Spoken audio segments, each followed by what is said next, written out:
పొందనాలు. దేవుడు మళ్ళా మనం జ్ఞాపకం చేసుకొని ఆయన ప్రేమించిన సమయాన్ని బట్టి ఆయుష్కాలను బట్టి దేవుడు నామానికి మహిమ కలుగును గాక. చాలా పర్యాయాలు మన కుటుంబాల్లో మన జీవితాల్లో ఇప్పుడున్న పరిస్థితులు, ఈ బాధలు, ఈ శ్రమలు, ఈ కష్టాలు, ఈ ఇబ్బందులు, ఇక నా జీవితంలో నా పరిస్థితి ఇంతేనా, ఇక నా భవిష్యత్తు ఇంతే ఉంటుందా అంటూ బాధపడుతున్న వాళ్ళందరం ఉన్నాము. నా జీవిత పరిస్థితులు ఎప్పుడు మారుతాయో, ఎప్పుడు మరలా నా జీవితంలో నా కుటుంబంలో సంతోషం కనబడుతుందో అనుకునే వాళ్ళందరం ఉన్నాము. వారితో ఈరోజు దేవుడు మాట్లాడబోతున్నాడు. మన చెవుల్లో పాడిన పాట గుర్తుందో నీకు? పాట ఆనంద్ జయ కుమార్ గారు, ఎస్ఆర్ గారి శిష్యుడు. చాలా అద్భుతమైన పాట. మీరు ఏం ఫీల్ అయ్యారో కానీ పాట హృదయాలను కదిలించేస్తుంది. పాటలు అంటేనే వాక్యమే పాటలు, వేరే ఏం కాదు. పాడిన పాటలన్నీ ఆ పాట ఈరోజు వాక్యం. ఈరోజు దేవుడు మనకి ఇచ్చిన వర్తమానం ఆ పాట. ఎంత బాగా పాడాడో ఆ భక్తుడు. ఒక వ్యక్తి ఎప్పుడైనా పాట రాయాలి అంటే ఊరికనే పాటలు రావు. మనం పాడగలుగుతాం కానీ రాయగలుగుతాము. పాట రాయాలి అంటే ఆ అనుభవంలోకి వెళ్ళాలి. అప్పుడే ఆ కష్టాల్లో, లోతుల్లో, లోయల్లో కూడా పాటలు పుడతాయి. అలాంటి అనుభవంలో నుండి ఆ భక్తుడు పాడిన పాట ఎంత అద్భుతంగా పాడాడు. పునరుత్థానుడా నా యేసయ్య, ఎంత బాగా నా యేసయ్య అనుభవిస్తాడు. ఎవరు? పునరుత్థానుడు ఆయన నా యేసయ్య. చివరి చరణంలో ఎవరు కష్టాలు తట్టుకోలేకపోతుంటే, బాధలు తట్టుకోలేకపోతుంటే, ప్రాణమా కృంగిపోవద్దు, ఇక నా బ్రతికి అయిపోయింది, నా పని అయిపోయింది, ఇక చావటమే, ఆత్మహత్యలే అంటూ కృంగిపోవద్దు. నా ప్రాణమా కొంచెమ కాలము పివ్వచ్చు. యేసు మేఘాల మీదకి రాబోతున్నాడు, నీ కష్టాలన్నీ తీరబోతున్నాయి. యేసు మేఘాల మీదకి రాబోతున్నాడు, నీ బాధలన్నీ తీరబోతున్నాయి. యేసు త్వరలో రాబోతున్నాడు, నీ కన్నీటిని అంతటిని ఆనందంగా మారుస్తాడు. ఇప్పటిదాకా ఓపిక వచ్చాక ఇంకొంచెం ఓపిక వచ్చు అంటూ ఆ భక్తుడు ఎంత తీగ ఆ పాటలను వాళ్ళు కూడా రాశారు. ఈరోజు దేవుడు మనకి ఇచ్చిన వర్తమానం అది. ఒకసారి చూద్దాం దేవుని వాక్యం రండి. ఆ జాగ్రత్తగా దేవుని మార్చడు. అపోస్తల కార్యములు 16వ అధ్యాయం 19వ వచనం భాగం చదువుదాం. అపోస్తల కార్యములు 16వ అధ్యాయం 19వ వచనం భాగం నుండి. ఆమె యజమానులు తమ లాభసాధనం పోయినని చూచి పౌలును శీలను పట్టుకొని గ్రామపు చావడిలోనికి అధికారుల యొద్దకు ఇచ్చుకొని పోయి, అంతటా న్యాయాధిపతుడి యొద్దకు వారిని తీసుకొని వచ్చి, ఈ మనుషులు యూదులై ఉండి రోమీలమైన మనము అంగీకరించుటకైనను చేయుటకైనను కూడని ఆచారములు ప్రచురించుచు మన పట్టణము గలిబిలు చేయుచున్నారని చెప్పిరి. అప్పుడు జనసమూహము వారి మీదకి దొమ్మిగా వచ్చెను. న్యాయాధిపతులు వారి వస్త్రములను లాగివేసి వారిని బెత్తములతో కొట్టవలనని ఆజ్ఞాపించిరి. వారు చాలా దెబ్బలు కొట్టి వారిని చెరసాల్లో వేసి భద్రంగా కనిపెట్టవలనని చెరసాల నాయకునికి ఆజ్ఞాపించిరి. అతడు వాటి ఆజ్ఞను పొంది వారిని లోపలి చెరసాల్లోనికి త్రోసి వారి కాళ్లకు బొండ వేసి బిగించెను. అయితే మధ్యరాత్రి వేళ పౌలుయు శీలయు దేవునికి ప్రార్థించుచు కీర్తనలు పాడుచుండిరి. ఖైదీలు వించుండిరి. అప్పుడు అకస్మాత్తుగా మహాభూకంపం కలిగెను. చెరసాల పునాదులు అదిరెను. వెంటనే తలుపులన్నీ తెరుచుకొనెను. అందరి బంధకములు ఊడెను. అంతలో చెరసాల నాయకుడు మేలుకొని చెరసాల తలుపులన్నీ తెరిచి ఉండట చూచి ఖైదీలు పారిపోయారనుకొని కత్తి దూసి తను తాను చంపుకొనబోయాడు. ఈ సమయంలో దేవుడు తన వాక్య భాగమును ఆయన మనందరి వినికిడిలో దీవించి ఆశీర్వదించును గాక. మన జీవిత పరిస్థితులన్నింటినీ ప్రభువు మార్చగల సమర్థుడు. ఈరోజు ఏ పరిస్థితుల్లో ఉన్నామో, ఎంత వేదనకరమైన స్థితిలో ఉన్నామో, ఎంతటి అనారోగ్యకరమైన పరిస్థితుల్లో ఉన్నామో, ఎంతటి ఆర్థిక ఇబ్బందుల పరిస్థితుల్లో ఉన్నామో, ఏ శ్రమల వలయంలో మనం చిక్కుకుపోయామో, ఎంతటి కన్నీటి వేదనలో ఉన్నామో, ఈరోజు దేవుడు నీతో మాట్లాడుతున్న మాటలు, ఈరోజు నీ పరిస్థితులన్నింటినీ ఆయన సంతోషంగా మార్చగల ప్రభువు మన ప్రభువు అయిన క్రీస్తు. నీ ప్రతి పరిస్థితిని, విపత్కర పరిస్థితులు, బాధాకరమైన పరిస్థితులు, కన్నీటి పరిస్థితులు, వేదనకరమైన పరిస్థితులు, నిన్ను కృంగదీసే పరిస్థితులు, నిన్ను అవమానించి నిందించిన పరిస్థితులు ఏవైతే ఉన్నాయో ఆ పరిస్థితులన్నింటినీ కూడా చక్కబెట్టి మార్చగల ప్రభువు మన దేవుడైన క్రీస్తు. ఆమేన్. దేవుని మాటల్లో అపోస్తలుడైన పౌలు, దేవుని సేవకుడైన పౌలు, ఆయనకు తోడు శీల అనబడిన వీరిరువురు దేవుని వాక్యాన్ని ప్రకటిస్తుంటే, దేవుని వాక్యాన్ని ప్రకటిస్తున్నందుకు వాళ్ళకు బాధలు కలిగాయి. దేవుని వాక్యాన్ని ప్రకటిస్తున్నందుకు వాళ్ళను చెరసాలలో వేశారు. చాలా పర్యాయాలు మన 19 నుంచి వచనాలు చదివినప్పుడు మన జీవితాలలో ఇవి కామన్గా ఉంటాయి. ఏమిటంటే 3 మాటలు చెప్తారు. బాధలు. దేవుని సేవకుడికి 19 నుండి 23 వచనం వరకు మనం చూస్తే భయంకరమైన బాధలు కలిగాయి. వాళ్ళను ఈడ్చుకుపోయారు. కుక్కను కనుక తాడుతో కట్టి ఈడ్చుకుపోతారు. చూసారు, చచ్చిపోయిన కుక్కను కాళ్ళకు తాడు కట్టి ఈడ్చుకుపోయినట్టుగా దేవుని సేవకుడైన పౌలు శీలను తాళ్ళు కట్టి ఆ గుర్రాలకు గాడిదలకు కట్టి రోడ్డు మీద ఈడ్చుకొని పోయి వదిలేశారు. చచ్చారనుకొని వదిలేశారు. కొన్ని సందర్భాలు ఈడ్చుకొని పోయారు. ఈడ్చుకొని పోయి తర్వాత మరలా వాళ్ళు బ్రతికి ఉండటాన్ని బట్టి వాళ్ళని అనేకమైన దెబ్బలు కొట్టి 22వ వచనంలో న్యాయాధిపతుల వారి వస్త్రములు లాగివేసి బెత్తములతో వారిని కొట్టవలనని ఆజ్ఞాపించారు. వారిని ఇష్టం వచ్చినట్లు కొట్టారు. వాళ్ళకి భయంకరమైన బాధలు కలిగాయి. ఎందుకయ్యా బాధలు? బాధలు లేని భక్తులు భూమి మీద ఎవరైనా ఉన్నారు? బాధ లేని మనిషి భూమి మీద ఎవరైనా ఉన్నారు? ఎవ్వరూ లేరు. నాకు ఏ బాధ లేదని వాళ్ళు ఎవ్వరూ లేరు. చిన్న పిల్ల దగ్గర నుండి, పిల్లవాళ్ళ దగ్గర నుండి కాటికి పోయే కాళ్ళు చాపుకున్న ముసలి వాళ్ళ వరకు, అందరికీ ఏదో రకమైన బాధ అంట. అందరికీ ఒకే రకమైన బాధ ఉండవలసిన పని లేదు. కానీ ప్రతి ఒక్కరికి, ప్రతి కుటుంబంలో ఏదో ఒక బాధ. చదువుకునే పిల్లలకి మాకేం బాధ? వాళ్ళకి బాధ. రోజు ఏంది, పనులు ఏంది, స్కూల్ ఏంది, చదువులు ఏంది, పరీక్షలు ఏంది, ఈ వర్క్లు ఏంది, హోంవర్క్లు ఏంది, క్లాస్ వర్క్, వాళ్ళకు కొన్ని బాధ. వివాహం కాలేదని ఒక బాధ, వివాహం అయిన తర్వాత ఒక బాధ, పెళ్లి కాలేదని పెళ్లి అయిన తర్వాత ఒక బాధ, పిల్లలు లేరని బాధ, పిల్లలు ఉన్న తర్వాత పిల్లల వలన ఒక బాధ. ప్రతి జీవితంలో ప్రతి ఒక్కరికి ఏదో బాధ ఉంటూనే ఉంటుంది. ఇక్కడ కూడా వేలకు బాధలు ఉన్నాయి. వేలకు బాధలు ప్రభువు కొరకు వచ్చిన బాధలు, దేవుని కొరకు పడ్డ బాధలు. అవి వాళ్ళు తెచ్చుకున్న బాధలు కదా. అవి ఏంటవి? దేవుని కొరకు వాళ్ళు నిలబడటాన్ని బట్టి, దేవుని వాక్యాన్ని ప్రకటించటాన్ని బట్టి ఆనాడు అక్కడ ఉన్న అధికారులు, మీరు మా ప్రాంతంలో దేవుని మాటలు ప్రకటించకూడదు అని పట్టుకొని కొట్టి జైల్లో పెట్టారు. దేవుని కొరకు వాళ్ళకు బాధలు వచ్చాయి. మనకు దేవుని వలన ఎప్పుడు ఏం రావు?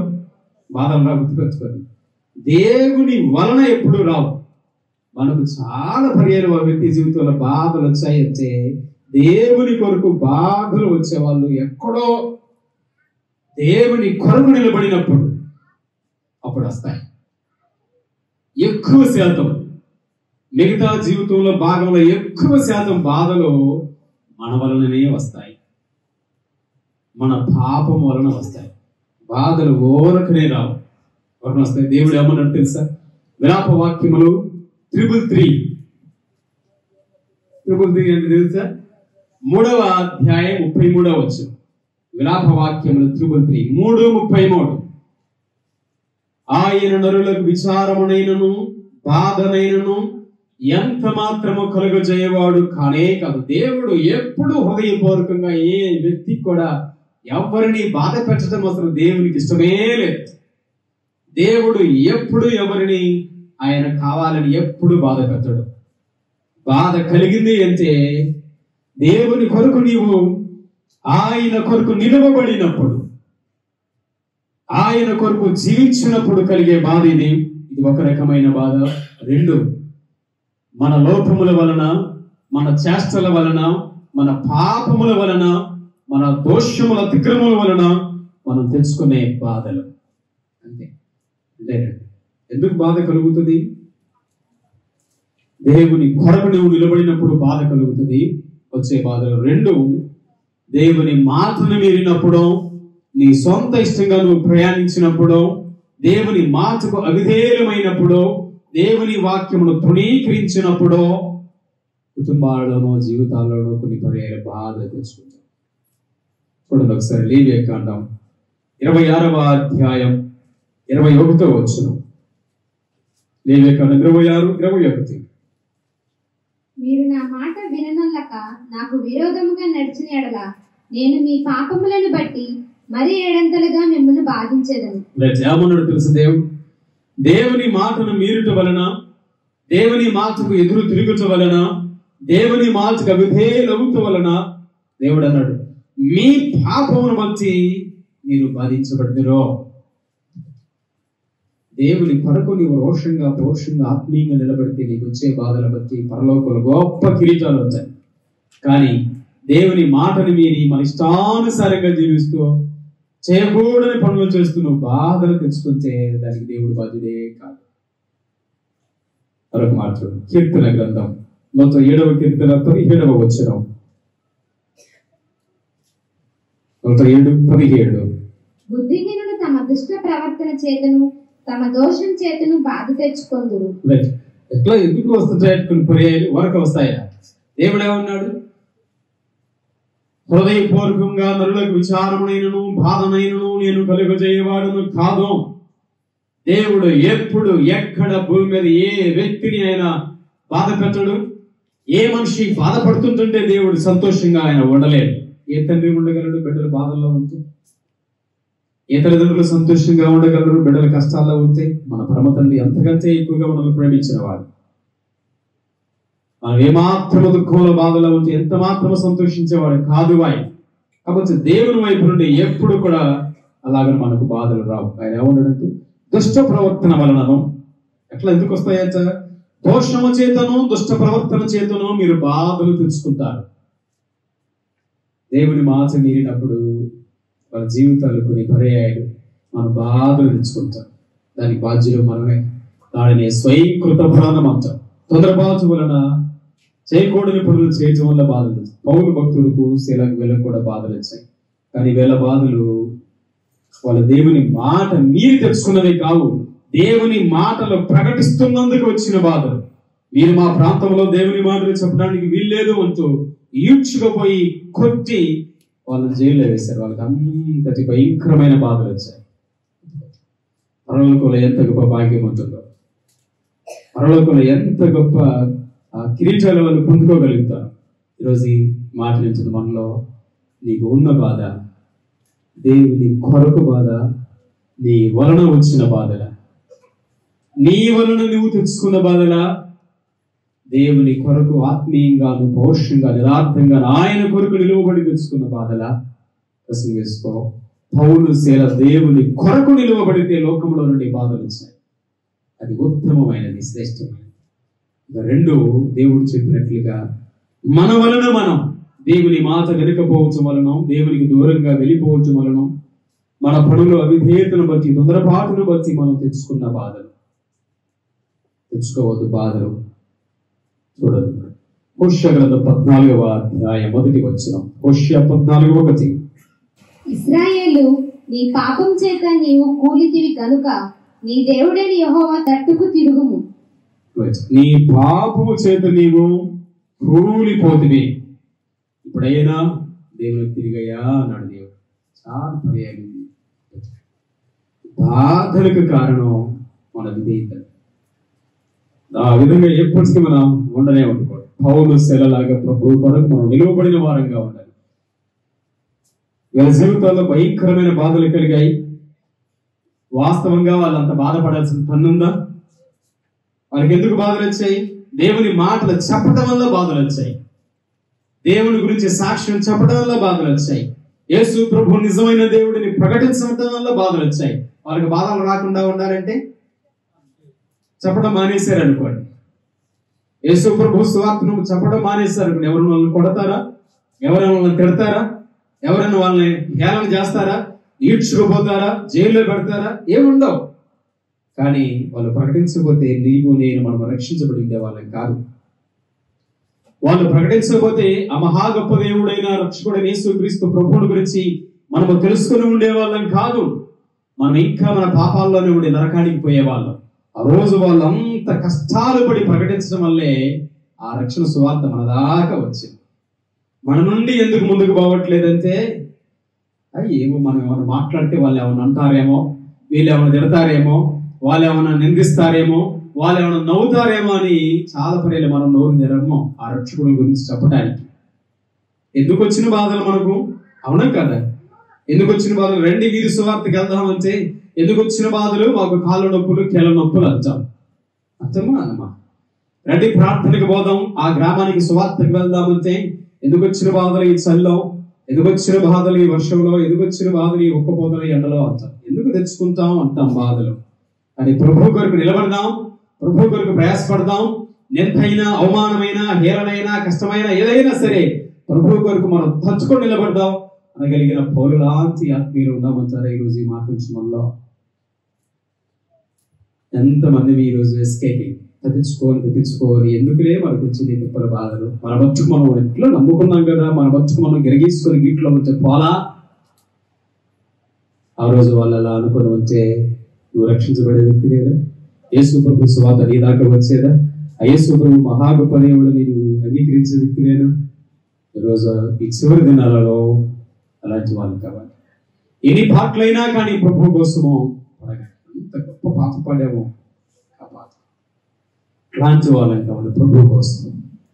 ఆరాధిస్తూ నీలో నేను జీవిస్తానయ్యా, ఎంత కష్టమైనా అంటూ నేను జీవిస్తా నీలో, ఎంత కష్టమైనా సరే నేను నీలో జీవిస్తాను. పౌరుడు ఈడ్చుకొని పోతే, దెబ్బలు కొడితే ఆ నోరు యేసు ప్రభువు గురించి మాట్లాడుతూనే ఉంది, కానీ మౌనంగా ఉండలేకపోయింది. ఆమేన్. ఈరోజు అలాంటి వాళ్ళు బాధ అనేది కలిగిందంటే ఇది ప్రభువు కొరకైన బాధ కావాలి, కానీ పాపము వలనైన బాధ, నీ వలనైన బాధ, నీ కుటుంబ పరిస్థితుల్లో ఉన్న బాధ కారణం కాకూడదు. ప్రభువు కోసమైన బాధ. రెండవ మాట ఇది 23వ వచనం నుండి, వారు చాలా దెబ్బలు కొట్టి వారిని చెరసాల్లో వేసి భద్రంగా కనిపెట్టవలన చెరసాల నాయకుడికి ఆజ్ఞాపించింది. అతడు అట్టి ఆజ్ఞ పొంది వారిని లోపల చెరసాల్లోకి త్రోసి వారి కాళ్ళకు బొండ వేసి బిగించింది. ఏం చేశారంటే పౌలును శిలను చెరసాలలో, జైల్లో బంధించారు. ఏం చేశారు? జైల్లో బంధించారు. కాళ్ళకు చేతులకు పెద్ద నేరగాడికి శిక్ష వేసినట్లుగా, ఒక బందిపోడు దొంగకు శిక్ష వేసినట్లుగా, హత్య చేసిన వ్యక్తికి శిక్ష వేసినట్లుగా కాళ్ళకు గొలుసులు కట్టి, రెండు చేతులకు గొలుసులు కట్టి కదలలేనట్లుగా శిక్ష వేశారట, బంధించేశారు. ఇంకా వీళ్ళంతటి వీళ్ళుగా విడిపించుకోలేనంతగా కాళ్ళకు గొలుసులు ఉన్నాయి, చేతులకు గొలుసులు ఉన్నాయి. ఎట్లా నడవగలడు? ఏమాత్రం కదలలేదు, నడవలేదు. అలాంటి పరిస్థితుల్లో కాళ్ళకు చేతులకు గొలుసులు వేసి బంధించారు. ఎవరి కోసం? ఎవరిని? వీళ్ళంతటి వీళ్ళుగా విడిపించుకోలేనంత బందీగా మారిపోయారు. ఎవరు? పౌలు. ఏం భయపడవలసిన పని లేదు. ప్రభువు కొరకైన బాధలు, ఈ బాధలు మామూలు బాధలు కాదు, ఇవి తెచ్చుకున్నవి కాదవి. ప్రభువు కొరకైన నిలువబడటం వల్ల వచ్చి కష్టాలు. అయినా వెనుకున్న గొప్ప ధైర్యం ఏంటో తెలుసా? వెనుకున్న గొప్ప ధైర్యం ఏంటో తెలుసా? మా దేవుడు సమర్థుడు. మా దేవుడు మా పరిస్థితులన్నింటినీ మార్చగల సమర్థుడు. ఆమేన్. మీరు ఎంత కష్టాలు పెడతారో పెంచండి, మీరు ఎంత ఏడిపిస్తారో ఏడిపించండి, మీరెంత బాధలు పెడతారో బాధలు పెంచండి, మీరెంత మమ్మల్ని కృంగదీస్తారో కృంగదీయండి. నా దేవుడు, నేను ఆరాధిస్తున్న దేవుడు నా ప్రతి పరిస్థితిని మార్చగల శక్తిమంతుడు. మీ ఇష్టం వచ్చినట్లు చేసుకోండి. అన్ని పరిస్థితులు చక్కబెట్టగలడు, చక్కదిద్దగల దేవుడు నా ప్రభువు. ఎక్కడా కూడా వారు కృంగిపోలేదు. ఈరోజు ఎంత బాధాకరమైన పరిస్థితుల్లో ఉన్నా, ఎంతటి బంధించబడిన పరిస్థితుల్లో నువ్వు ఉన్నా, ఉక్కిరి బిక్కిరవుతున్న కష్టాల శ్రమలో నువ్వు ఉన్నా, కన్నీరు తప్ప సంతోషమే లేదు అలాంటి పరిస్థితుల్లో నువ్వు ఉన్నా, మన దేవుడు నమ్మదగిన వాడు. గుర్తుపెట్టుకో, ఏమాత్రం నీవు కృంగిపోవాల్సిన పని లేదు. కష్టాలలో కన్నీటిలో నిన్ను వదిలిపెట్టిపోయేవాడు కాదు మన ప్రభువు. నీ బాధను పడులే, నాకు సంబంధం లేదని నిన్ను దాచిపోయేవాడు కాదు మన ప్రభువు. అంత మహా గొప్ప దేవుడు నీ ప్రతి పరిస్థితిని చక్కదిద్ది చక్కబెట్టి చక్కటి జీవితం ఇవ్వగలిగిన వాడు మన ప్రభు అయిన క్రీస్తు. ఆమేన్. వీళ్ళు కూడా బంధించబడిన పరిస్థితుల్లో ఉన్నారు, నిస్సహాయకరమైన పరిస్థితుల్లో జైల్లో ఉన్నారు. అనేక దెబ్బలు తిని ఒళ్ళంతా పచ్చి పుండుల రక్తంలా మారిపోయింది. కారణం ఏంటంటే ఈడ్చుకుపోయారు. ఏం చేశారు? గుర్రాలకు వీళ్ళను కట్టి రోడ్డు మీద ఈడ్చుకుని పోయారు. మన భాషలో కుక్కను ఈడ్చుకుపోయినట్లుగా ఇద్దరిని ఈడ్చుకుపోతే చర్మమంతా రోడ్డుకు డొక్కపోయి రాపిడికి గురయ్యి మాంసము బయటకు వచ్చి రక్తదేహం అయిపోయింది. అయినా అయ్యో నొప్పులు, అమ్మో నొప్పులో ఉన్నారా ఎక్కడైనా?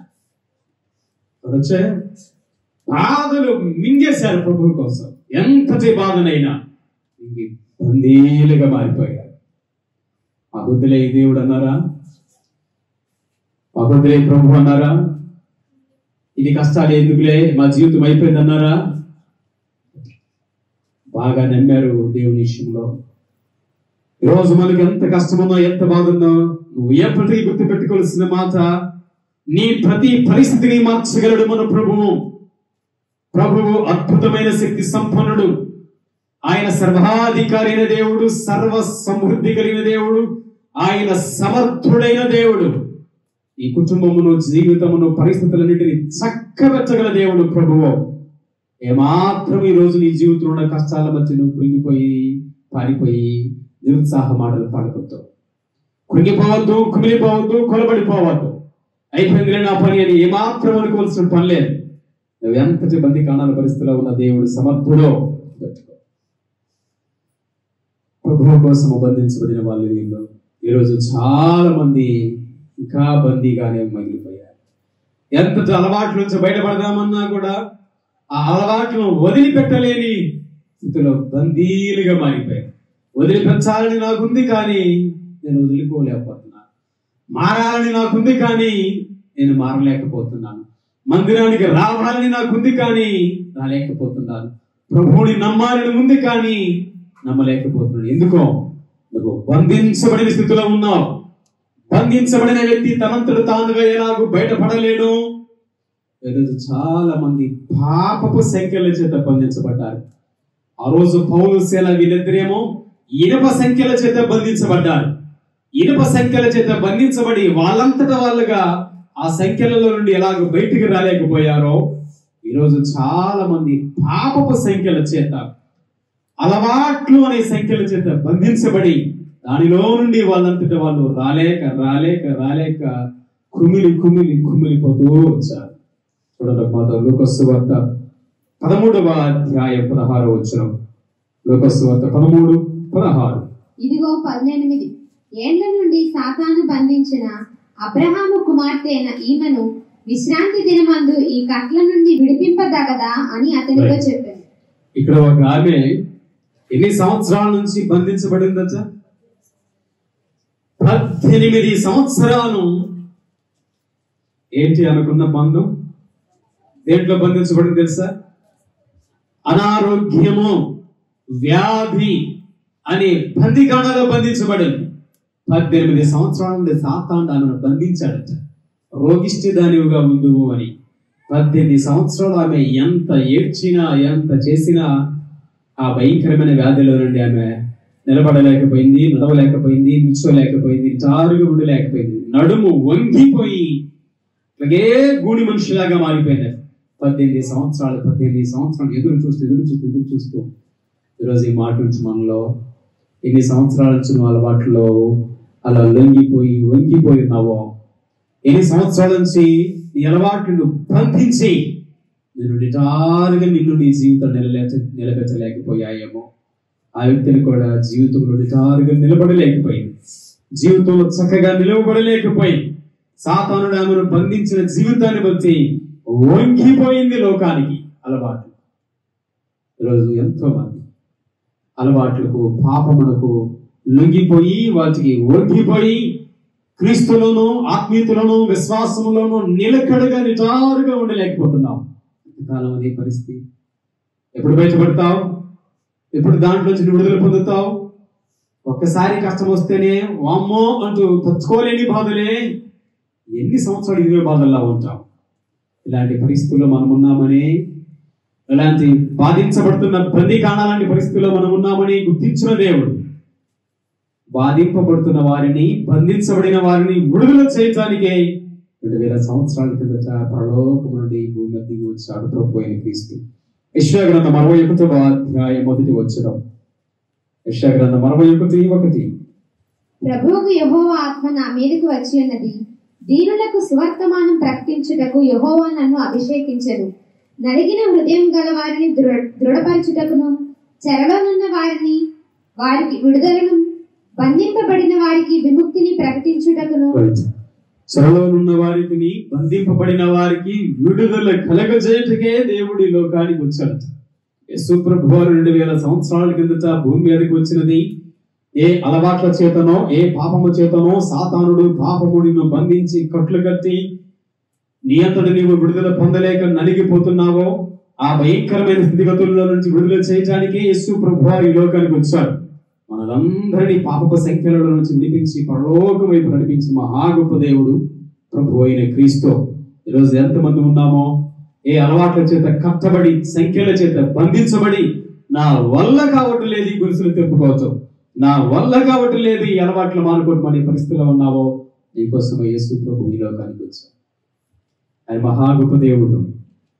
ఆయన విశ్వాసం ఉంచగలిగితే దేవుడు భయంకరమైన స్థితిగతులన్నింటినీ కూడా చక్కదిద్దగలడు. ఇక్కడ కూడా వీళ్ళు బంధించబడిన స్థితిలో ఉన్నారు. బంధించబడ్డా భయం లేదు కానీ, అర్థమవుతుందా? అధికారులు వీరిని బంధించినా భయం లేదు. వీరు బంధించబడింది దేవుని కొరకు, ఆ మహా గొప్ప దేవుని కొరకు బంధించబడ్డారు.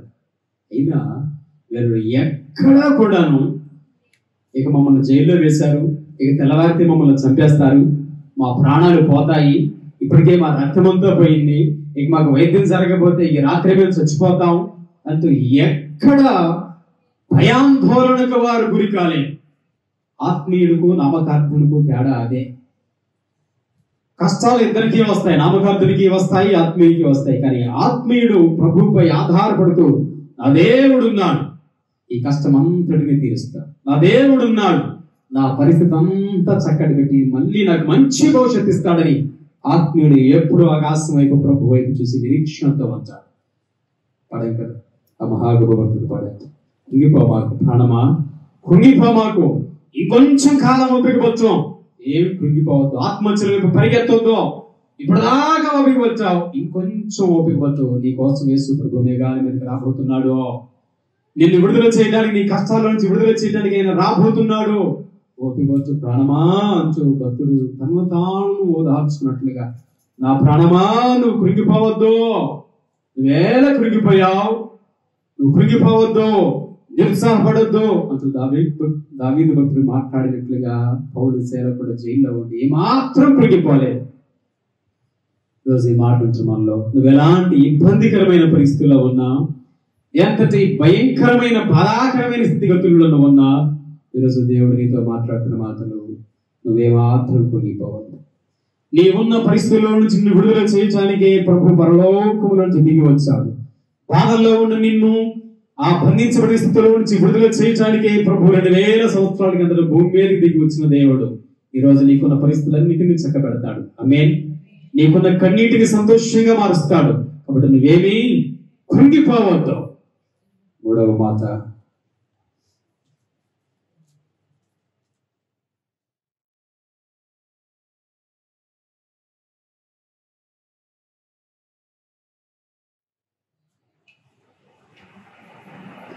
బ్రతుకు భారమైపోయి ఇక నా వల్ల కాదు అనే పరిస్థితి. ఎంతవరకు సహించగలం, ఎంతవరకు భరించగలం, ఎంతవరకు ఓర్చుకోగలం? చాలా పర్యాయాలు కష్టాలు వచ్చినప్పుడు మనం అనే మాట ఎంతవరకు అండి, నేను ఎంతవరకు సహించాలి, ఎంతవరకు భరించాలి, ఎంతవరకు ఈ మనిషిని ఓర్చుకోవాలి, నా వల్ల కాదు ఇక, ఈ కష్టాలు ఎంతవరకు నా వల్ల కాదు ఇక. వీళ్ళు కూడా రక్తం కారుతున్న దేహంతో, పచ్చి పుండ్లుగా ఉన్న దేహంతో కాళ్ళకు చేతులకు సంఖ్యలు వేసి రక్తం కారుతున్న పచ్చి ఒంటి మీద వాళ్ళను కొడుతుంటే చచ్చిపోతే బాగుంది కదా. బ్రతికి ఎవరి కోసం, బ్రతికి ఏం చేయాలని, ఎన్ని దెబ్బలు దేవుడి కోసం తింటా ఉంటుంటే, ఎన్ని అవమానాలు దేవుడి కోసం పడుతూ ఉంటే ఇక ఎవరి కోసం బ్రతికేది? చచ్చిపోతే చావుస్తే బాగుండే, చచ్చిపోతే బాగుండే. చాలా పర్యాలు గుర్తుపెట్టుకో. నీ బ్రతుకు భారంగా మారిపోయినప్పుడు నీ నోట వచ్చే మాట, ఏం చేశాడు దేవుడు నీ కోసం? ఎంత బాధలు పడుతుంటే ఈ దేవుడు నీకు ఏం చేశాడు? చచ్చిపో. నిన్ను ఎవరు మేలు చేయలేరు, ఎవరిని సహాయం చేయలేరు, ఎవరిని ఆదుకోలేరు. చచ్చిపో. సాతానుడు ఎప్పుడు కూడా చంపలేడు, కానీ చచ్చే విధంగా, చావుకు నీ ఎంతట నువ్వు వెళ్ళే విధంగా వాడు నిన్ను ప్రేరేపిస్తాడు. సాతానుడుకు ఎవరిని చంపే శక్తి లేదు, సాతానుడు ఎవరిని చంపే అధికారం వాడికి లేదు. కానీ చచ్చే విధంగా, నీ మనసు నలిగిపోయే విధంగా, నీవు కృంగిపోయే విధంగా, నీ జీవితాన్ని బట్టి నీకు వచ్చిన బాధలు నిన్ను నువ్వు అసహ్యించుకునే విధంగా, ఛీ నా జీవితం, ఛీ నా బ్రతుకు అంటూ నీ జీవితాన్ని, నీ బ్రతుకు నువ్వు చీకొట్టుకొని అసహ్యించుకొని విరక్తి కలిగి విసుగు చెంది చచ్చే విధంగా వాడు నిన్ను ప్రేరేపిస్తాడు. అది సాతానుగాడి ఎత్తుగడ. దేవుడు నిన్ను ప్రేమించి నీకు జీవితం ఇచ్చాడంటే అది చాలా విలువైన జీవితం. ఆయన పిలుచుకునే వరకు నువ్వు లోకం దాచిపోకూడదు. ఎన్ని కష్టాలు వచ్చినా, ఎన్ని బాధలు వచ్చినా, కొన ఊపిరితో కొట్టు వెచ్చాడుతున్నా, ఎక్కడ మా బ్రతుకు భారం అయిపోయింది, మాకు ఇక చావే అల్లా వాళ్ళు, అంతకంటే కష్టాలు మనకి అవుతుందా? బ్రతుకు భారమైపోయినా సరే, ఎంతటి భయంకరమైన పరిస్థితులు వచ్చినా సరే, చావుకి ఎప్పుడు ఎదురు పరిగెత్తమాకు. దేవుడు నిన్ను ప్రేమగా నా కుమారుడు, నా కుమార్తెకి తిరిగి రమ్ము అని పిలిచే వరకు నువ్వు భూమి మీద ఉండాలి. సమస్యలపై ప్రభు దగ్గర సాధించాలి. ఆయన పాదాలు పట్టుకొని గోజాడాలి. కానీ ఇక తీసుకోయ్యా, నన్ను నా వల్ల కాదు ఈ బతకటం, ఇక తీసుకో, ఈ లోపల నుంచి నన్ను తీసేయి అని అడిగితే నువ్వు పిరికి దానివి, పిరికి వాడవు. నువ్వేం సాధిస్తావు? ఇక ఏం సాధిస్తావు? ప్రతిభాజిగా తెచ్చుకోలేకపోతే ఇంకా జీవితంలో ఎన్నో ఉన్నాయి. జీవితం చాలా విలువైనది. ఈ 70, 80, 100 సంవత్సరాల జీవితంలో ఎన్నో అనుభవాలకు నువ్వు దాచిపోవాలా. ఆరంభంలో నేను తెచ్చుకోలేకపోతే ఇక ముందే వెళ్తావు. మన కదా, మొంత నీళ్ళకే ఉలిక్కి పడితే పొంత నీళ్ళు నువ్వే పోసుకోవాలి. మొంత ఉడుకు నీళ్ళే నవ్వాల కాదంటే పొంత ఉడుకు నీళ్ళు పోసుకోవాలి. మొంత నీళ్ళకే ఉలిక్కి పడమాక, చిన్నవాటికే ఉలిక్కి పడమాక, ఇక ముందు ఎన్నో ఉంటాయి. అయినా భయపడాల్సిన పని లేదు. మన దేవుడు వాటన్నింటిలో నుంచి నేను తప్పించగల సమర్థుడు, వాటన్నింటిలో నుండి నీకు తోడుగా ఉండగల శక్తిమంతుడు. ఏమాత్రం ఎప్పుడు గుర్తుపరచుకుని ఆత్మను దేవుడు ఏమన్నాడు తెలుసా? తెస్సలోనికీ పత్రిక, మొదటి తెస్సలోనికీ పత్రిక 5వ అధ్యాయం 19వ వచనంలో, ఆత్మను ఆర్పుకోవద్దు. దేవుడు నీకు ఇచ్చిన ప్రాణము దీపము లాంటిది. ఆ దీపాన్ని ఆర్పొద్దు. ఆత్మహత్యని, కష్టాలు వచ్చాయని, బాధలు వచ్చాయని, అవమానాలు కలిగాయని, నా వల్ల కావటం లేదని, బ్రతుకు భారమైపోయిందని, నన్ను ప్రేమించే వాళ్ళు ఎవరు లేరు, నన్ను ఆదరించే వాళ్ళు ఎవరు లేరు, నాకు సహాయం చేసే వాళ్ళు ఎవరు లేరు, నా విలువ పోయింది, నా పరువు పోయింది, నా పని అయిపోయింది అంటూ జీవితంలో నువ్వు ముగింపుకు రావద్దు. జీవితాన్ని ఆత్మహత్యల వైపు నువ్వు తీసుకుపోవద్దు. ఈ ఆత్మ ఏమన్నాడు దేవుడు? ఆర్పుకోవద్దు. దేవుడు నీ జీవితాన్ని విలువైనదిగా చేశాడు. మనిషి జీవితం ఒకే ఒకసారి, మరలా మరలా మరలా మరలా చచ్చి మళ్ళీ మనిషిగా పుట్టాం. ఒక్కసారి మనిషి జీవితం. ఇక చచ్చామో దేవుడి దగ్గర తీర్పుడు నిలబడాల్సిందే. కానీ మళ్ళీ కుక్కో నక్కో ఏం కావు. అర్థమవుతుందా? కుక్కో నక్కో అయ్యాం అనుకోండి, ఇప్పుడున్న కుక్కల నక్కలన్నీ మళ్ళీ అన్నంలో మనకు తమ్ముళ్ళు కావాలా? ఎందుకు మళ్ళీ? అలా కాదా? మళ్ళీ కుక్కో నక్క పుట్టామంటే ఇప్పుడున్న కుక్క నక్కలు ఏంటి అన్నట్టు, ఒకప్పుడు మనుషులు అన్నట్టేగా. అంటే వాడిని అన్న తమ్ముడనా పిలవాలా? మళ్ళీ చచ్చిపోయి మళ్ళీ కుక్కగాను నక్కగాను మళ్ళీ ఏం పుట్టం. హెబ్రీ 9:27 దేవుడు అన్నాడు, మనుష్యులు ఒక్కసారే పుట్టుక, మరణం ఒక్కసారే, అయిపోయిన తర్వాత ఇక దేవుడి దగ్గర లైన్లో నిలబడాల తీర్పుకు, అంతే. చచ్చిపోయిన తర్వాత మళ్ళీ ఇంకో జన్మ ఏం లేదు. ఒక్కసారి మానవ జన్మ విలువైనది, శ్రేష్టమైనది. అందుకే దేవుడు అన్నాడు, ఆర్పుకోవద్దు, తొందరపడి ఆర్పుకోవద్దు. నీకు ఎన్ని కష్టాలు వచ్చాయో కష్టాలలో తట్టుకొని ప్రభు కోసం నిలబడు. దేవుడు నీ ప్రతి పరిస్థితిని మార్చి ఈ రోజు నువ్వు పడిన కష్టానికి తగ్గట్టు ఆనందాన్ని ఇవ్వగలిగిన దేవుడు మన ప్రభు అయిన క్రీస్తు. ఆమేన్. అందుకే ఆ భక్తుడు ఏమన్నాడు, ఎంత బాగా పాడాడు ఆ భక్తుడు, ఆ ప్రాణమా కృంగిపోవద్దు, కొంచెం కాలం ఓపికవద్దు.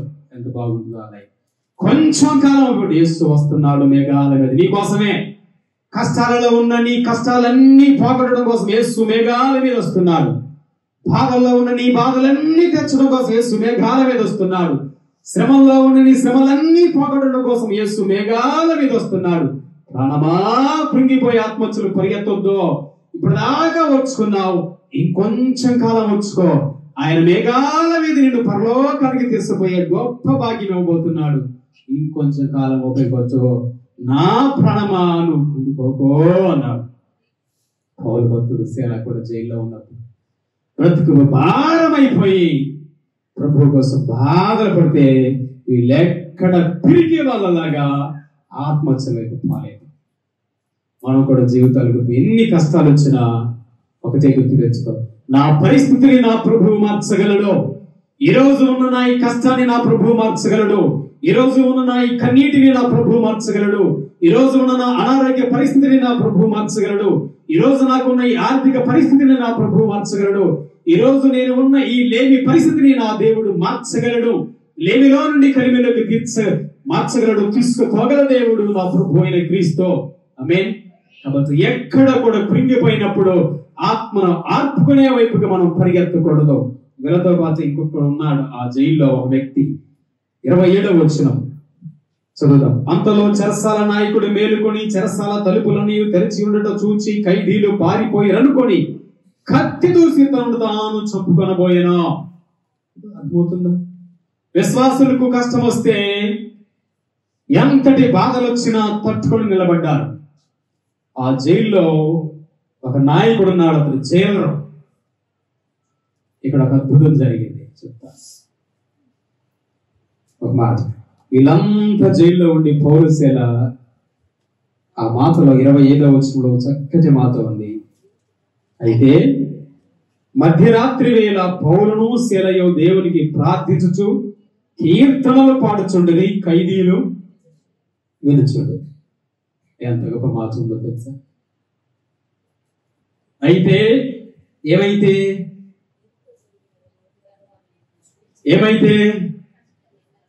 చెప్పండి, ఏమైతేనట? ఎంతటి బాధలు భరించారు, అయినా ఎంతటి కష్టాలు భరించారు, అయినా ఇన్ని దెబ్బలు తిన్నారు, అయినా కాళ్ళు చేతులు మొహం అంతా ఈడ్చుకుపోయి డొక్కుపోయి రక్తం గారుతుంది, అయినా ఇలాంటి పరిస్థితులు ఎన్ని ఎదురైనా ఇంకా వాళ్ళు పాటలు పాడుతూ ప్రార్థన చేస్తా ఉన్నారు.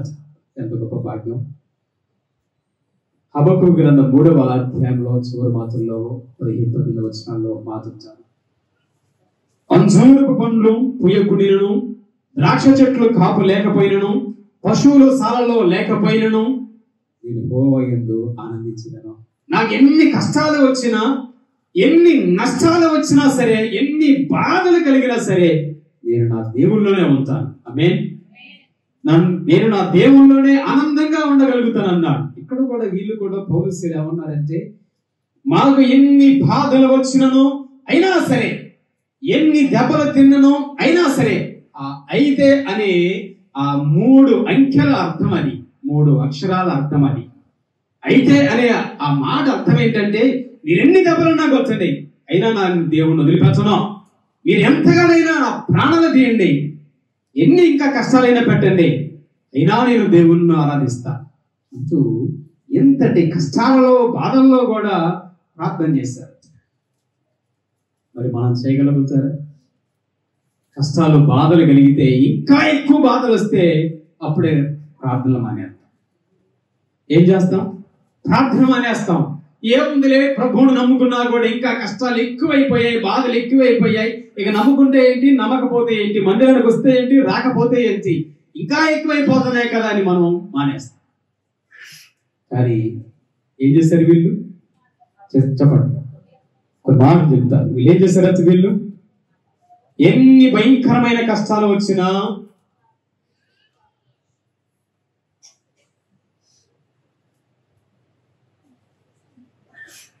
ప్రార్థించారు. ఏమని ప్రార్థన చేశారు అక్కడ లేదులే కానీ మొత్తానికి వాళ్ళు ప్రార్థన చేశారు.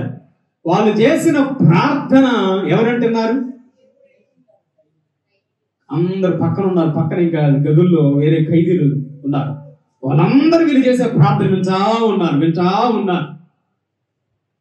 కష్టాల్లో ఎప్పుడు కూడా గుర్తుపెట్టుకో, నీ ప్రార్థన అందరూ వింటారు, అందరూ నిన్ను చూస్తారు. నువ్వు కష్టాల, శ్రమల్లో, బాధలు ఉన్నప్పుడు అందరి దృష్టి నీ మీద ఉంటుంది, అందరి చెవులు నీ మీద ఉంటాయి. నువ్వు తర్వాత ఎలా రియాక్ట్ అవుతావో, నువ్వు తర్వాత కష్టాల్లో ఉన్నప్పుడు ఎలా ముందుకు వెళ్తావో, ఏ నిర్ణయం తీసుకుంటావో, నీ నోట్లో ఏ మాటలు వస్తాయో అందరూ ఎదురు చూస్తా ఉంటారు. కాబట్టి నువ్వే కురిగిపోవాల్సిన పని లేదు. చక్కగా ప్రార్థన చేశారు. కష్టమంతటిని ప్రార్థనతో ప్రభువుకి చెప్పుకున్నారు, బాధ అంతటిని ప్రభువుకి చెప్పుకున్నారు. సరే, కష్టాలు వచ్చాయి, ఆ కష్టాల వాళ్ళకన్నా కష్టమంతటిని ప్రభువుతో చెప్పుకున్నారు, బాగానే ఉంది. ఇక రెండవది ఏం చేశారంటే వీళ్ళు పాటలు పాడారు.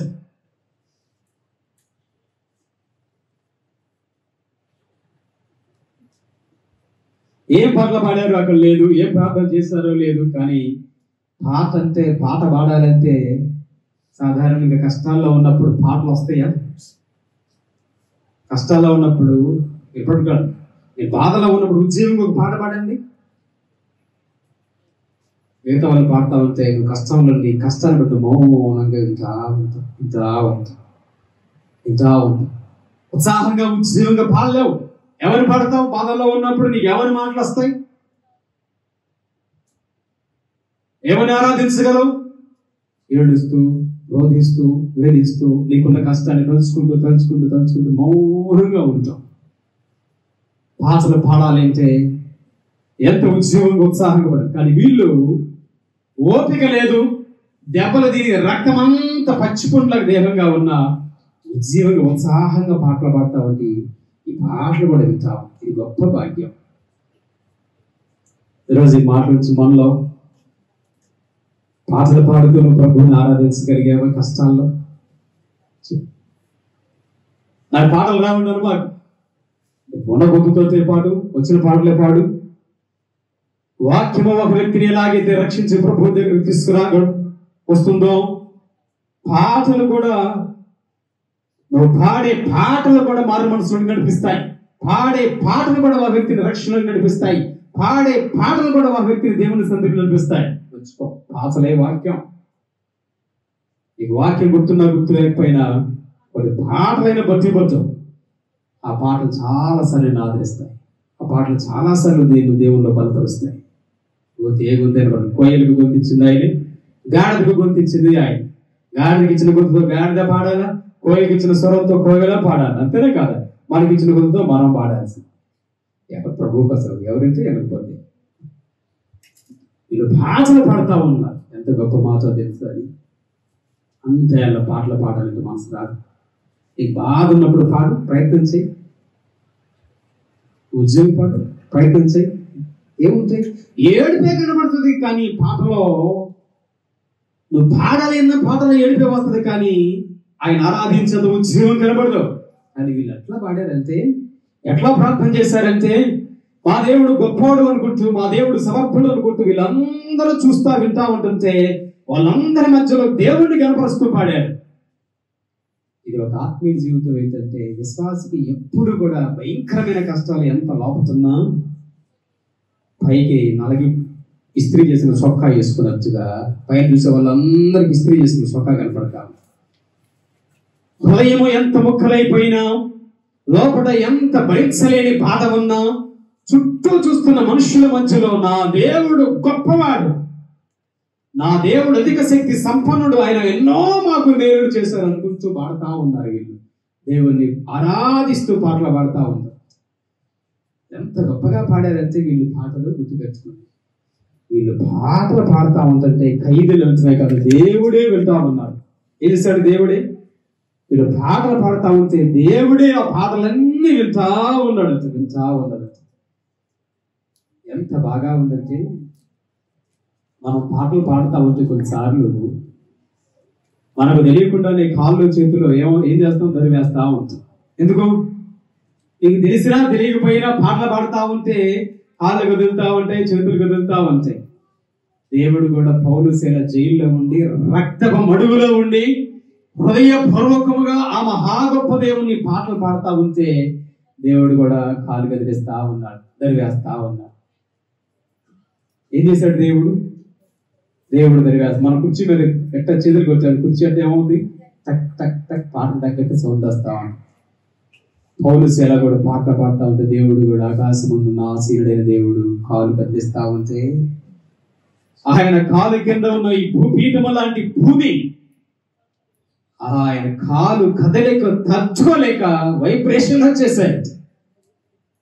దేవుడు కాలు కదుపుతుంటుంటే భూమి తట్టుకోలేక చెరసాల పునాదులు ఏమైపోయాయి? చెరసాల పునాదులు కదిలిపోయాయి. కాళ్ళకు చేతులకు కట్టేసిన గొలుసులు వాటంతట ఊడిపోయాయి. చెరసాలలో ఉన్న గోడలన్నీ పడిపోయాయి. కాళ్ళకు చేతులకు ఉన్న సంఖ్యలు తెగిపోయి పడిపోయాయి.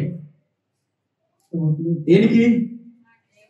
దేవుడు కూడా లీనమైపోయాడు. పౌలు శీల పాటలు పాడుతుంటే పాస్టర్ గారే కాదు, ఇంటున్నోళ్ళే కాదు, ఖైదీలే కాదు, దేవుడు కూడా లీనమైపోయి కాలు దరివేస్తా ఉంటే జైలు గోడలన్నీ దరువుకు కదిలిపోయాయి. దేవుడు కూడా కాలు కదిలిస్తా ఉంటే సంఖ్యలన్నీ తెగిపోయి వేళ్ల కాళ్ళ దగ్గర పడిపోయాయి. ఎంత గొప్పగా పాడారు వాళ్ళు. పరలోకాన్నే కదిలించాయి పాటలో. ఎంత కష్టంలో, ఎంతటి బాధల్లో కూడా పాడుతూ నేర్చుకున్నారు. ఇది గొప్ప భాగ్యం. ఎన్ని కష్టాలైనా రానివ్వండి, ఎన్ని బాధలైనా రానివ్వండి, ప్రభువు కోసం నిలబడి ప్రభువుని గణపరిచే భాగ్యము గొప్ప జీవితం. ఏం చేశారులే దేవుడు అనమాకంటే, ఆయన నీ జీవితాన్ని ఇంకా ఎంత గొప్పగా ఆశీర్వదించగల దేవుడు. ఎన్ని కష్టాలు వచ్చాయా, బాధలు వచ్చాయా, బ్రతుకు భారమైపోయి ఇక నేను బ్రతకలేను అనుకుంటున్నావా? పాడు. దేవుడు నీకు ఇచ్చిన ఓపికను బట్టి పాడు. దేవుని స్తుతించు, ఆరాధించు. ఎవరున్నా భక్తులు మొదటి చరణంలో ఆరాధించుచు నేను జీవించదనయ్యా. ఎంత బాగా పాడాడు. నేను జీవితాంతం నిన్ను ఆరాధిస్తూనే బ్రతుకుతానయ్యా, ఓ పునరుత్థానుడా నా యేసయ్యా అంటూ పాడాడు. నీవు నా యేసయ్యవు, నా పరిస్థితిని మార్చగల యేసయ్యవు, నేను ఆరాధిస్తా.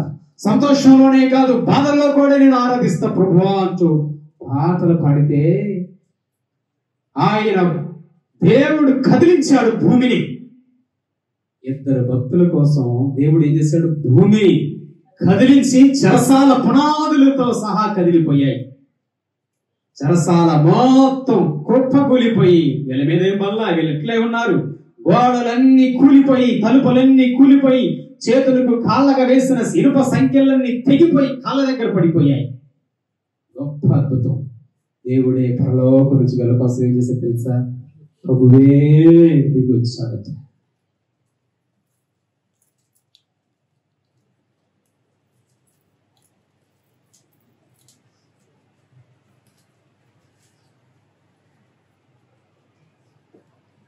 ప్రభువే దిగి వచ్చాడు.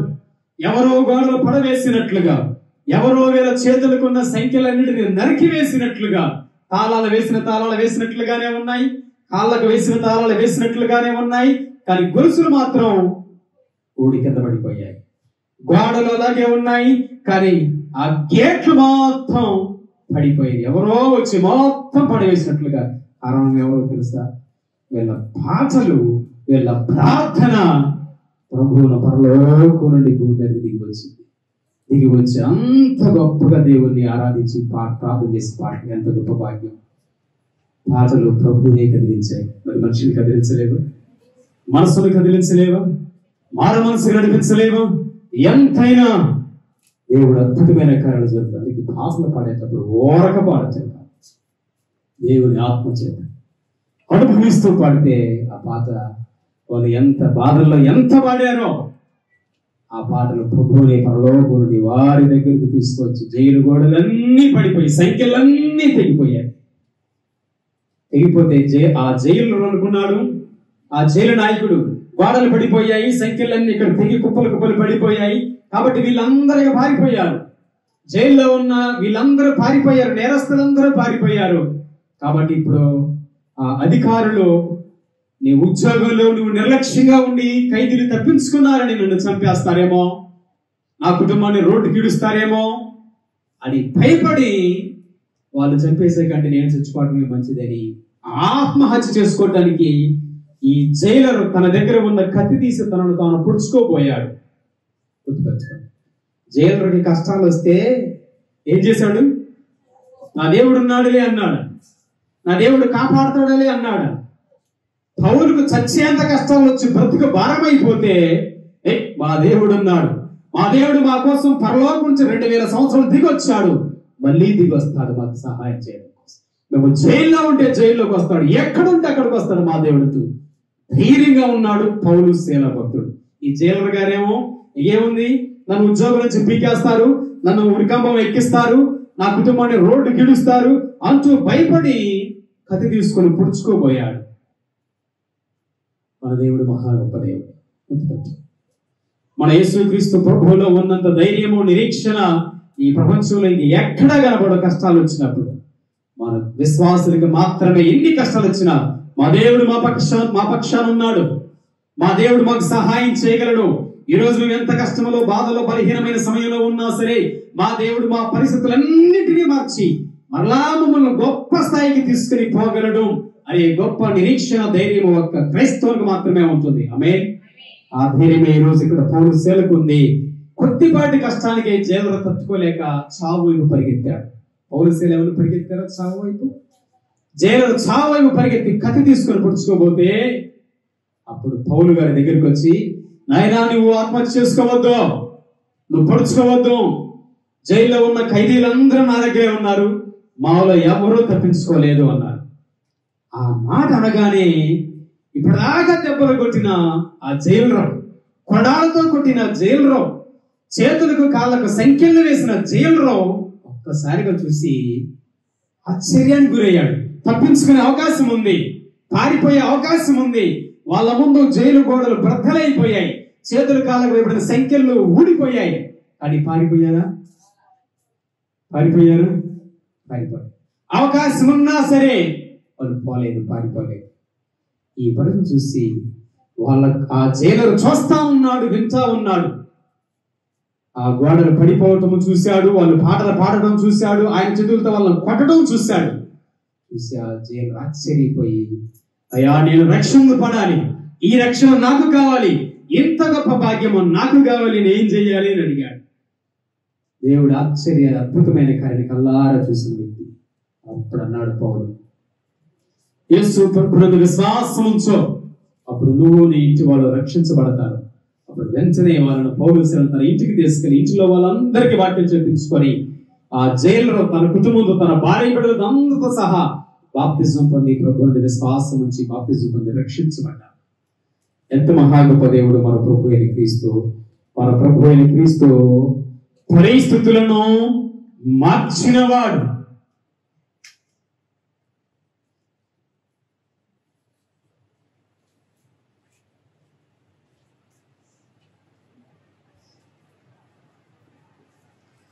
పౌలు గారి పరిస్థితిని మార్చాడు, జైలర్ పరిస్థితిని మార్చాడు. చచ్చిపోదానికి ఆత్మహత్య అనుకున్న జైలర్ పరిస్థితిని కూడా ఏం చేశాడు? మార్చాడు. పౌలు జైలుకు రాకముందు ఇతను పాపే. పౌలు శీలలు జైలుకు రాకముందు జైలర్ పాపి స్థానంలో ఉన్నాడు. కొన్ని పర్యాలు మనకు అర్థం కాకపోవచ్చు. దేవుడు ఎప్పుడు ఎందుకు ఎలాంటి కష్టాల్లోకి మనల్ని ఆయన ఆ విధంగా నడిపిస్తూ మౌనంగా ఉంటాడో. కానీ వీళ్ళు జైలుకు రావటం వల్ల ఏ కుటుంబం రక్షించబడింది? జైలర్ గారి కుటుంబం రక్షించబడింది. దేవుడు ప్రతి పరిస్థితిని మార్చగలడు. జైలర్ గారి కుటుంబాన్ని మార్చాడు. చచ్చిపోబోతున్న కుటుంబాన్ని, ఆత్మహత్య చేసుకోబోతున్న కుటుంబాన్ని మార్చి ఆశీర్వాదం వైపు, పరలోకం వైపు నడిపించాడు. జైల్లో ఉన్న పౌలు పరిస్థితిని దేవుడు మార్చాడు. ఆమేన్. మన దేవుడు మహా గొప్ప దేవుడు ఆయన. కాబట్టి ఈ రోజు మనకున్న ఏ కష్టము, ఏ బాధ శాశ్వతం కాదు. దేవుడిని ప్రతి పరిస్థితిని మార్చగలడు. నా బ్రతుకు భారమైపోయింది, నేను బంధించబడ్డాను, నాకున్న బాధలు ఎవరికీ లేవు అనుకునే నీ పరిస్థితిని కూడా దేవుడు అద్భుతమైన విధంగా మార్చి మరలా దేవుడు గొప్ప సంతోషకరమైన విడుదలను, సంతోషాన్ని నీకు దయచేయగల దేవుడు. పౌరస్తులను ఎలాగే విడుదల చేసి గొప్ప భాగ్యం ఇచ్చాడో, జైలర్ ఆత్మహత్య వెళ్తున్నప్పుడు అతని ఆత్మహత్యను ఆ కుటుంబం అంతటిని దేవుడు ఎలాగో పరలోకం వైపు నడిపించాడో, ఈరోజు నువ్వు ఎట్టి పరిస్థితుల్లో ఉన్నా, ఎలాంటి పరిస్థితుల్లో ఉన్నా, ఎంతటి కన్నీటి వేదన బాధాకరమైన పరిస్థితుల్లో ఉన్నా ప్రభువు నమ్మదగిన వాడు. పాడు పాటల పాడు, ప్రార్థించు దేవుణ్ణి, హృదయపూర్వకంగా ప్రార్థించి ఆరాధించు పాటల పాడు. ప్రభువే నీ పరిస్థితిని చక్కబెట్టడానికి నీతో కూడా వచ్చేవాడు ఆయనే. నువ్వు ఎక్కడికి వెళ్ళినా నీ దగ్గరికి వచ్చి నీ పరిస్థితిని చక్కబెట్టేవాడు ఆయనే. ఎవరున్నా నీతో లేకపోయినా, ఎవరు పట్టించుకున్నా పట్టించుకోకపోయినా, ఎవరు ఆదరించినా ఆదరించకపోయినా, ఎవరు ప్రేమించినా ప్రేమించకపోయినా, నేను సృష్టించిన దేవుడు ప్రభు అయిన క్రీస్తు, నీ కోసం ప్రాణం పెట్టిన దేవుడు నీతో కూడా ఉండి నీ దగ్గరకు వచ్చేవాడు ఆయన. ఆయన అంటాడు మత్తయి సువార్త 28వ అధ్యాయం 20వ వచనంలో, ఇదిగో యుగ సమాప్తి వరకు సదాకాలము నీతో కూడా ఉంటాను. ఎవరితో కూడా ఉంటాడు? నీతో కూడా ఉంటాను. నేను నిన్ను విడిచిపెట్టు దేవుడను కాను, నేను నిన్ను వదిలిపెట్టే దేవుడను కాను. ఈ రోజు ఉన్న పరిస్థితిని చూసి భయపడవద్దు, ఈ రోజు ఉన్న పరిస్థితిని చూసి దిగులు పడవద్దు, ఈ రోజు ఉన్న పరిస్థితిని చూసి కృంగిపోవద్దు. అది ఎంత కష్టమైనా, బ్రతకటంలో ఎంత భారంగా అనిపించినా దేవుడు నమ్మదగిన వాడు. ఓర్చుకో. ఆ భక్తుడు సెలవిచ్చినట్లుగా నీ కష్టాలు తీర్చడం యేసు మేఘాల మీద రాబోతున్నాడు. నీ కన్నీటిని మార్చడానికి తీర్చడం యేసు మేఘాల మీద రాబోతున్నాడు. కృంగిపోవద్దు, తొందరపడొద్దు, ఆత్మహత్యలకు పరిగెత్తొద్దు. కొంచెం కాలం ఓర్చుకో.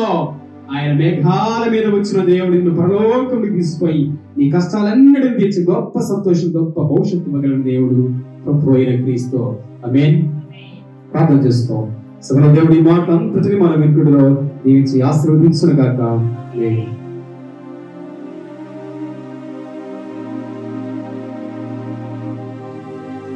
మన మహాగొప్ప దేవుడు ప్రభువు అయిన క్రీస్తు నమ్మదగిన వాడు. ఆయన మన బాధలను బాపగల దేవుడు, మన శ్రమలను సంతోషంగా మార్చగల దేవుడు, సమస్యలను ఆనందంగా మార్చగల దేవుడు, కన్నీటిని నాట్యంగా మార్చగల దేవుడు.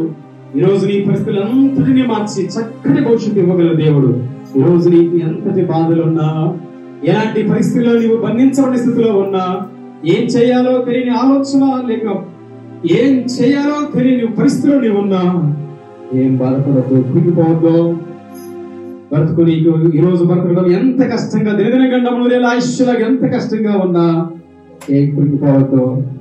రాబోతున్న ఈ మంచి రోజుల్లో ఆయన మేఘాల మీద నీ కోసమే రాబోతున్న దేవుడు, నీ ప్రతి పరిస్థితిని చూస్తున్న దేవుడు, చూస్తున్న దేవుడు. కొంచెం కాలం పెట్టుకోవచ్చు, కొంచెం కాలం వచ్చుకో. యేసయ్య మేఘాల మీద వచ్చి నీ కష్టాన్ని అంతటిని తీసివేయడానికి సిద్ధంగా రాబోతున్న దేవుడు, నీ బాధలన్నీ తీసివేయడానికి, నిన్ను విడుదల చేయడానికి రాబోతున్న దేవుడు. ఎంతటి సరసాలలో, ఎంతటి భయంకర పరిస్థితుల్లో ఉన్నా ప్రార్థిస్తూ పాటలు పాడుతూ దేవుడు నామని గణపరుస్తూ దేవుని కోసం నిరీక్షణతో కనిపించుకో. మహాగొప్ప భవిష్యత్తును ఆయన ఇవ్వగలడు. చెరసాల నాయకుని కుటుంబాన్ని మార్చి రక్షించినట్లుగా, పౌరసేల పరిస్థితులు మార్చి గొప్ప భవిష్యత్తు ఇచ్చినట్లుగా దేవుడు నీ పరిస్థితిని మార్చి నీ దుఃఖమును తీసివేసి, నీ బాధలు పాపి, నీ అనారోగ్య ఆర్థిక ఇబ్బంది పరిస్థితులు ఎన్ని ఉన్నా, అవమానం, నిందలు అలాంటివి ఎన్ని ఉన్నా, వాటన్నిటిలో నుండి చక్కగా నీ జీవితాన్ని నిలబెట్టి చక్కబెట్టి చక్కగా దేవుడిలో విశ్వాసములో భవిష్యత్తులో నిలబడగలిగినట్లుగా మార్చగల శక్తిమంతుడు మన ప్రభువు అయిన క్రీస్తు. పరలోకము నుండి మరొకసారి దిగి వచ్చి ఆయన సహాయం చేయగల సమర్థుడు, నిత్యము నీతో ఉన్నవాడు, నీతో ఉండేవాడు. కుమిలిపోవద్దు, నా పని అయిపోయిందిలే, నా బ్రతికైపోయిందిలే, నేను ఇంతేలే అంటూ ఆత్మహత్యల వైపు పరిగెత్తదు. నమ్మదగిన వాడు మన ప్రభువు. ఆయన ఒక్కడే మహా ఆశ్చర్యమైన కార్యములు చేయగలవాడు, అద్భుతములు చేయగల దేవుడు, అసాధ్యమైన వాటిని సాధ్యము చేసి చూపించగలిగిన దేవుడు. నీ వల్ల కాదులే అన్న పరిస్థితులన్నిటినీ నీకు సాధ్యము చేసి అందించగలిగిన దేవుడు, మహాశక్తి సంపన్నుడు మన దేవుడు, మన ప్రభువు అయిన క్రీస్తు.